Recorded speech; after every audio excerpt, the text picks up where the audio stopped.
নগরে বাস করত দুই বন্ধু। তাদের একজনের নাম ধর্মবুদ্ধি, অন্যজন পাপবুদ্ধি।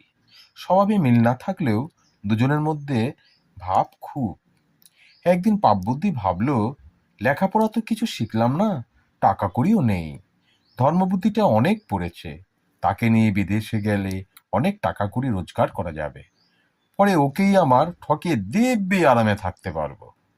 এমন ফন্দি এঁটে সে ধর্মবুদ্ধিকে বলল, বন্ধু, দেশে পড়ে থেকে কিচ্ছু হবে না, চলো বিদেশে যাই। তুমি বিদ্বান, বুদ্ধিমান, বিদেশে অনেক টাকা রোজগার করতে পারবে।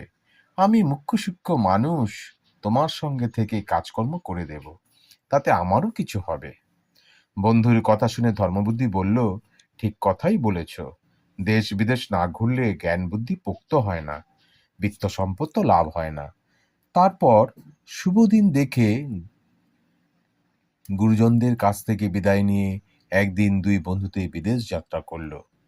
বিদেশে গিয়ে ধর্মবুদ্ধির চেষ্টায় অল্প দিনেই প্রচুর টাকা রোজগার হলো, আর বন্ধুর দৌলতে পাপবুদ্ধির উপার্জনও ভালোই হলো। তারপরে একদিন তারা মহানন্দে পোটলা পুটলি বেঁধে দেশের দিকে রওনা হলো। বাড়ির কাছাকাছি পৌঁছে পাপবুদ্ধি ধর্মবুদ্ধিকে বলল, ভাই, এক কাজ করা যাক। সব টাকা কড়ি বাড়ি নিয়ে কাজ নেই, আত্মীয় স্বজন ছিঁড়ে খাবে। টাকা দেখলে সন্ন্যাসীরও মন টলে। বনের মধ্যে কোনো গোপন জায়গায় মাটিতে পুঁতে রেখে খানিকটা নিয়ে বাড়িতে ঢুকবো। আবার যখন দরকার পড়বে দুজনে একসঙ্গে এসে বাকি টাকা তুলে নিয়ে যাব। ধর্মবুদ্ধি সরল সাপটা মানুষ, মনে পেঁয়াজ গোজো নেই, তাই বলল, মন্দ বলনি, চলো কোন গাছতলায় টাকা পুঁতে রেখে যাই। তারা তাই করলো। তারপর বাড়ি ফিরে সুখে দিন কাটাতে লাগলো। কিছুদিন পরে গভীর রাতে পাপবুদ্ধি চুপি চুপি বনে গিয়ে সব টাকা তুলে নিল। তারপর গর্ত বুঝিয়ে বাড়ি ফিরে এলো। দিন কয়েক চুপচাপ থেকে সে একদিন ধর্মবুদ্ধির কাছে গিয়ে বলল, ভাই, হাতের টাকা তো শেষ, চলো বনে যাই, কিছু টাকা তুলে আনা যাক। ধর্মবুদ্ধি বলল, বেশ তো, চলো যাই। দুজনে গেল সেই জায়গায়। গর্ত খুঁড়ে দেখে বাঁশকে কানাকড়িও পড়ে নেই, সব হাওয়া। কপাল চাপড়ে হাহাকার করে উঠল পাপবুদ্ধি। সে চিৎকার করে বলতে লাগলো, ওয়ে ধর্মবুদ্ধি, আমি বুঝতে পারছি তোমারই এ কাজ। তুমি গোপনে এসে সব টাকা তুলে নিয়ে গেছো।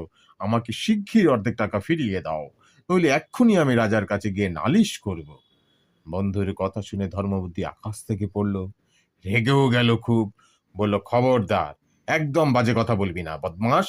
আমি হচ্ছি ধর্মবুদ্ধি, এসব চুরি জোচ্চুরির মধ্যে আমি কখনো থাকি না। পরের জিনিস আমি মাটির ঢেলা বলেই মনে করি। পাপবুদ্ধির এসব ভালো কথা শুনলে চলবে কেন? সে রাগে ফুঁসতে ফুঁসতে গিয়ে বিচারকের কাছে নালিশ জানালো। বিচারক দুপক্ষেরই কথা শুনলেন, কিন্তু দলিলপত্র, সাক্ষী সাবুত কিছুই নেই। তারা বিচার করবেন কি?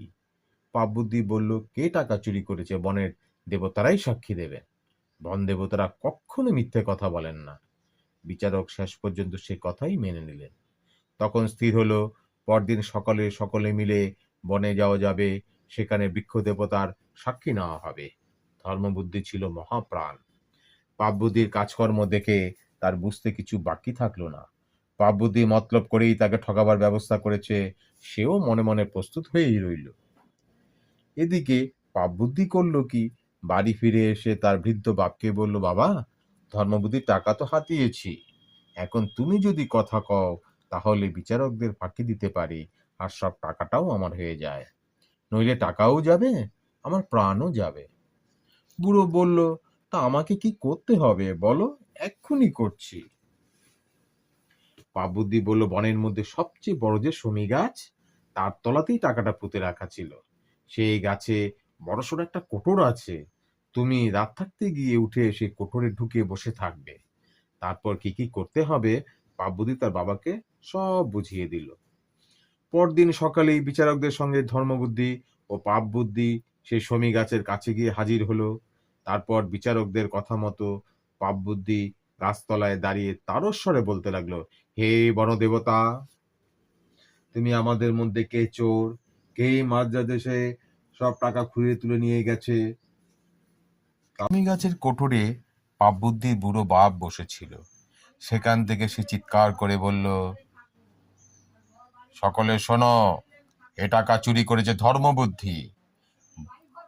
বনদেবতা কথা বলছে শুনে বিচারকদের তো বিস্ময়ে চোখ বড় বড় হয়ে গেল। দেবতা তো মিথ্যে বলেন না, তাই টাকা চুরির জন্য ধর্মবুদ্ধিকে কি শাস্তি দেওয়া যায় তা নিয়ে তারা জল্পনা কল্পনা করতে লাগলেন। ধর্মবুদ্ধি কিন্তু ব্যাপারটা অত সহজে মেনে নিলেন না। সে করলে কি, বন থেকে শুকনো ডালপালা কুড়িয়ে জড়ো করলো সেই শমী গাছের তলায়। তারপর চারপাশ ঘিরে দিল তাতে আগুন লাগিয়ে। দেখতে দেখতে দাউ দাউ করে জ্বলে উঠলো শুকনো পাতার রাশি। ধোঁয়া উঠতে লাগলো গলগল করে।